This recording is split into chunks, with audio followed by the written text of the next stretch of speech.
क्या जानकारी आ रही है अमित शाह के पहुंचने को लेकर? देखिए, थोड़ा डिले हो रहा है कार्यक्रम, थोड़ी देर बाद पहुंचेंगे, क्योंकि आज अगर देखें तो बहुत ज़्यादा ऐसा कार्यक्रम नहीं है। यहाँ पे शांति निकेतन में ही करीब एक घंटे का कार्यक्रम है, 1 घंटे 40 मिनट का कार्यक्रम है। इसके बाद फिर वो लंच करने जाएंगे और फिर रोड शो में जाएंगे और बाद में प्रेस कॉन्फ्रेंस है।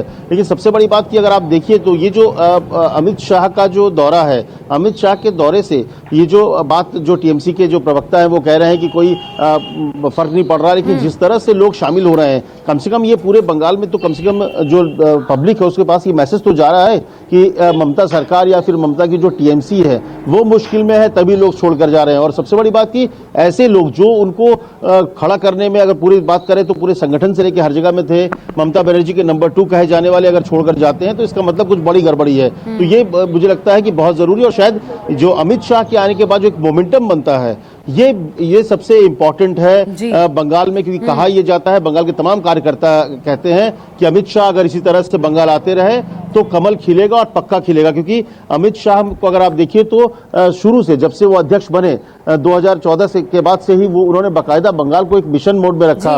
बंगाल में उन्होंने जिस तरह से छोटे छोटे, आप देखिए यूपी चुनाव जीतने से पहले उन्होंने, अमित शाह वहां के प्रभारी थे, वहां पर उस समय अध्यक्ष भी थे, उन्होंने छोटी छोटी जातियों को जोड़ा। जिस समय सब लोग बड़े लेवल पे सोच रहे थे, तमाम पार्टियां चाहे सपा हो बसपा हो, उस समय अमित शाह ने छोटे पार्टियों को, राजभर को, जो खटिक होते हैं उनको, जो नाविक होते हैं उनको जोड़ने की कोशिश की। इसी तरह से आप देखिए तो बंगाल में भी उसी स्ट्रेटेजी में चल रहे हैं। आज जैसे अगर आप जाएंगे बाउल सिंह जो कलाकार उनके घर, ट्रेडिशनल लोग हैं, उनके घर आप जाते हैं तो उनके उस समुदाय में एक अच्छा मैसेज जाता है, उसको आप तोड़ने में कामयाब होते हैं। इसी तरह से अमित शाह ग्राउंड लेवल पे काम कर रहे हैं, छोटे छोटे लेवल पे काम कर रहे हैं। कल देर रात तक उन्होंने बाकायदा मीटिंग की जिसमें जो तमाम प्रभारी है उनसे फीडबैक लिया, कहां पर क्या होना चाहिए। जो ग्राउंड में कई ऐसी जगह है जहां पर बीजेपी अभी भी संगठन के तौर पर तैयार नहीं है, तो वहां पर कैसे आगे बढ़ना है। तो अमित शाह एक तरफ सीधे ममता से कन्फ्रंट कर रहे हैं, तो दूसरी तरफ स्ट्रेटेजी के तहत ग्राउंड में छोटी छोटी जात को, छोटी छोटी कास्ट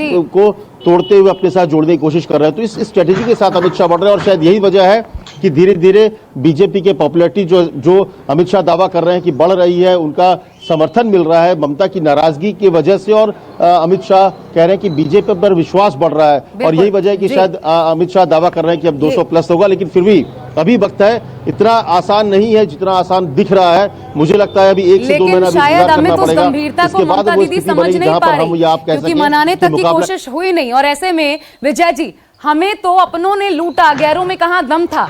ये हालात क्यों बनते नजर आ रहे हैं आपके लिए? कहीं ये भारी तो नहीं पड़ जाएगा? देखिए,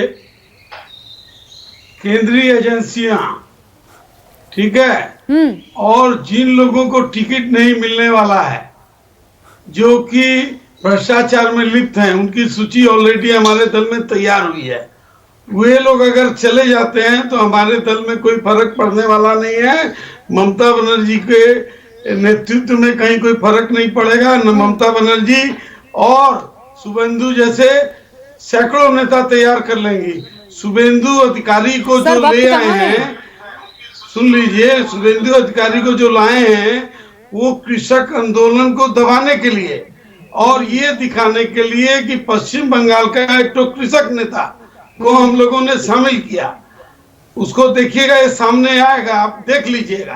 तो भाजपा हमेशा अपने भाषा को लोगों पे लागू करना चाहती है। हाँ। वो रविन्द्रनाथ टैगोर के सिद्धांतों को नहीं चलती, वो विवेकानंद रामकृष्ण ठाकुर के सिद्धांतों पे नहीं चलेगी। ठीक है सर, मुझे रोकना पड़ रहा है, आपको एक बड़ी खबर आ रही है इस वक्त, मुझे थोड़ा सा रोकना पड़ रहा है, लेकिन आगे इस मसले को, इस चर्चा को बढ़ाएंगे। एक बड़ी खबर ये है, शांति निकेतन में पहुंचने का कार्यक्रम यहाँ पे गृह मंत्री अमित शाह का था, बीरभूम पहुंच गए, ये जानकारी सामने आ रही है। बीरभूम पहुंचे, थोड़ी देर में शांति निकेतन पहुंचेंगे अमित शाह, और बोलपुर में रोड शो, एक बार फिर शक्ति प्रदर्शन देखने को मिलेगा। 2 बजे आपको बता दें रोड शो करेंगे अमित शाह, एक बार फिर शक्ति प्रदर्शन होगा। उत्साहित है बीजेपी, कल जो पहले दिन प्रतिक्रिया देखने को मिली है उनके पहले दिन के दौरे को लेकर के, और यही कारण है कि अब बीजेपी ने अपनी स्ट्रैटेजी में बदलाव करने की ठानी है।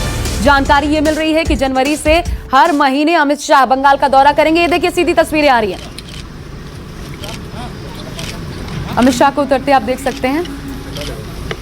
और लगातार उनके इस दौरे को न्यूज़ 24 कवर कर रहा है। हर एक जानकारी हम आप तक पहुंचाते रहेंगे, क्योंकि बंगाल में वाकई क्या अमित शाह के ऐसे दौरों से बदलाव की बयार बहेगी? 200 के पार जो नारा दिया है, अब की बार 200 पार, क्या वो कामयाबी हासिल होगी बीजेपी को, या फिर पीछे राम अतिशयोक्ति कहना होगा इसे, जैसा कि टीएमसी कह रही है?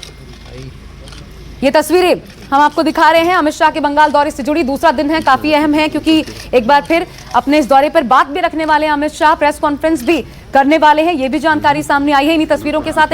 नमस्कार, मैं हूं मानक गुप्ता। अगर आपको हमारा ये वीडियो पसंद आया हो तो इसे लाइक और शेयर जरूर करें, और हाँ, हमें सब्सक्राइब और फॉलो करना ना भूलें, ताकि आप देश और दुनिया की कोई खबर मिस ना करें। तो जुड़े रहिए हमारे साथ और देखते रहिए न्यूज़ 24।